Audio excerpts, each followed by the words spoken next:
घेवडा भाव 35 रुपये, 35 रुपये किलो घेवडा.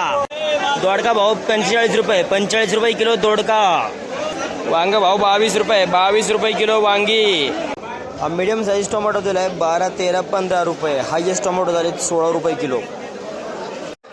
बीट भाव 10 रुपये, 10 रुपये किलो बीट. दुधी भोपळा भाव 12 रुपये, 12 रुपये किलो दुधी भोपळा. हा बदला दोडका दिलाय 20 रुपये, 20 रुपये किलो बदला दोडका. चवळी भाव 30 रुपये, एक नंबर क्वालिटी चवळी 30 रुपये किलो. वांगी यात शिल्लक राहिलेत, यातले काही वांगी दिलेत 20 रुपये एवढे शिल्लक राहिलेत. बाकीचे हे दोडके पण आज शिल्लक राहिलेत. दोडक्याला पण एकदम मंदी आहे. चांगल्या क्वालिटीचे दोडके 35-40 रुपये संपलेत. मिरची भाव 65 रुपये. आज 2-3 मिरच्यांचे डाग शिल्लक आहेत, पण चांगल्या मिरच्या झाल्यात 65 रुपये किलो. आज गिऱ्हाईक कमी असल्यामुळं माल बरेच शिल्लक येतो. आज मार्केटची परिस्थिती बिकट झाली आहे, बरेच माल शिल्लक राहिलेले आहेत.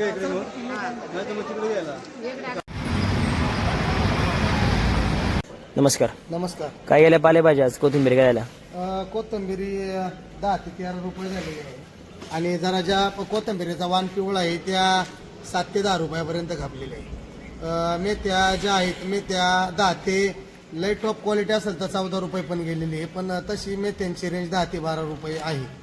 बाकी शापू आज मार्केटला जरा अवेलेबल नसल्यामुळे शापा 10 रुपयापर्यंत शापू आहे.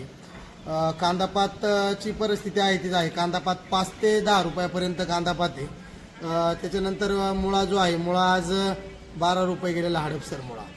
मी जो रेग्युलर येतो तो आपला 7 ते 10 रुपयापर्यंत मुळा आहे. चवळीची भाजी जर बघायला गेली तर चवळी मेथीला पण बाजार जेमतेम असल्यामुळे चवळीला उठाव नसतो, त्याच्यामुळे चवळी ही 7 ते 9 रुपयापर्यंत चवळी गेलेली आहे. पुदिना 7 रुपये गड्डी, कढीपत्ता 10 रुपये गड्डी.